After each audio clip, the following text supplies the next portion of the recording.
Assalamualaikum. Waalaikumsalam Mari kita bersolat. warahmatullahi wabarakatuh. Mari kita bersolat terlebih dahulu, Bapak. Allahumma sholli ala Sayyidina Muhammad wa ala ali Sayyidina Muhammad. Dengan Bapak siapa dan dari mana? Bapak Abi dari Desa Buliur. Baik, Bapak bisa bertanya langsung kepada Buya. Buya, Assalamualaikum. Waalaikumsalam warahmatullahi wabarakatuh. Umpamanya ada orang yang punya tunggakan utang, lantas melakukan sedekah jariyah. Mungkin penjelasan Buya, sementara sedekah jariyah tidak berpahala barangkali. Pada suatu saat tunggakan bunga itu beberapa bulan kemudian atau beberapa tahun kemudian kami lunasi. Setelah tunggakan bunga itu lunas, bagaimana nilai sedekah jariyah tersebut? Ya. Terima kasih. Billahi taufiq wal hidayah.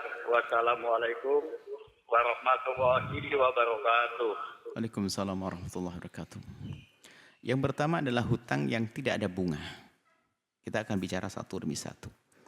Yang kami bahas adalah hutang yang tidak ada bunga. Karena dalam bunga tidak masuk dalam bahasan syariat ini. Hutang yang tidak ada bunga. Jadi kalau Anda punya hutang, ada dua macam hutang itu. Yang pertama, jika hutang sudah jatuh tempo, maka Anda haram bersedekah. Sebab sudah jatuh tempo. Dan baru boleh bersedekah kalau Anda mendapatkan izin dari yang punya uang. Hari ini utang jatuh tempo, Anda punya uang 5 juta.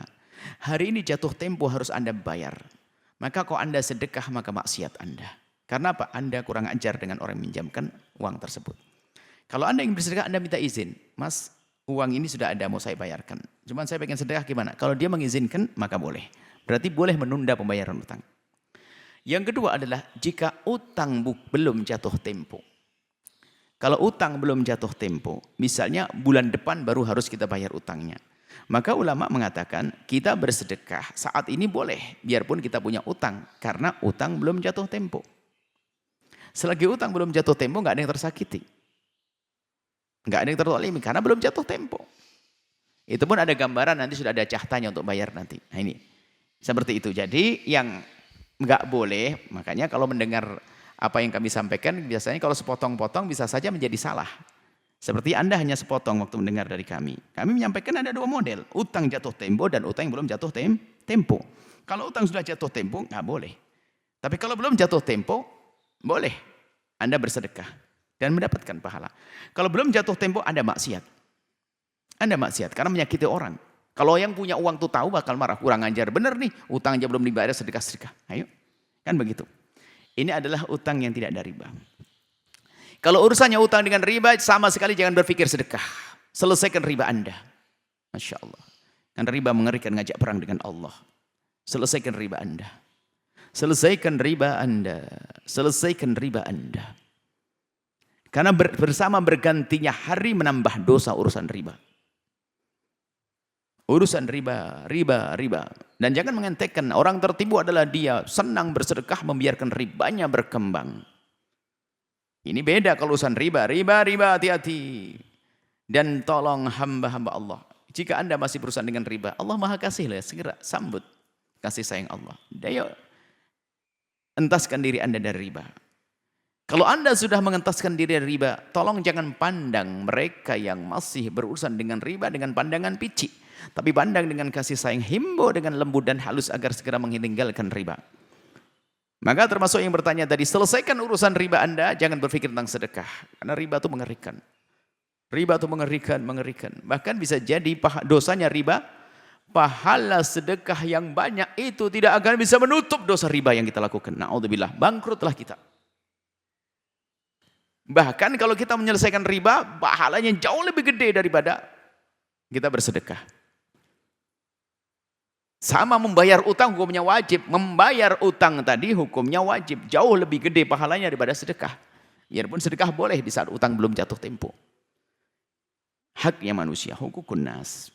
Kalau riba dengan Allah, fa'dhanu biharbin min Allah. Ngajak perang dengan Allah ya. Sengsara di jahanam. Tapi ingat, Tidak boleh kita merendahkan orang-orang yang masih berurusan dengan riba, karena banyak di antara mereka itu yang pengen mengentaskan dirinya dari riba tapi belum bisa.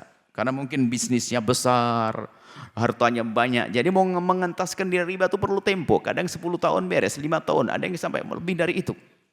Maka dari itu yang sudah hijrah, sudah meninggalkan riba, tolong jangan pandang siapapun yang masih berurusan dengan riba dengan pandangan picik dan merendahkan. Anda tidak tahu apa yang ada di hatinya. Dan kita sering mendengar, melihat, sering bertemu dengan orang yang di saat datang bicara tentang riba, derai air mata yang ada.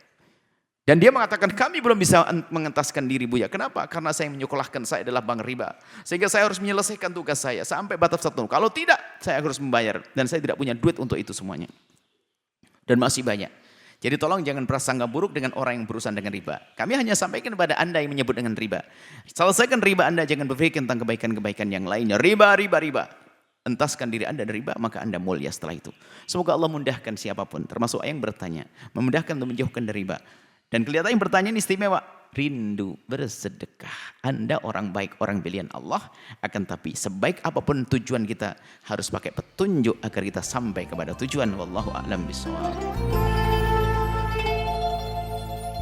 Sahabat Al-Bahjah TV, setelah menyaksikan video ini, jangan lupa bersolawat kepada baginda Nabi Muhammad. Shollu ala Nabi Muhammad. Allahumma sholli alaihi wa ala alihi wa sahbihi.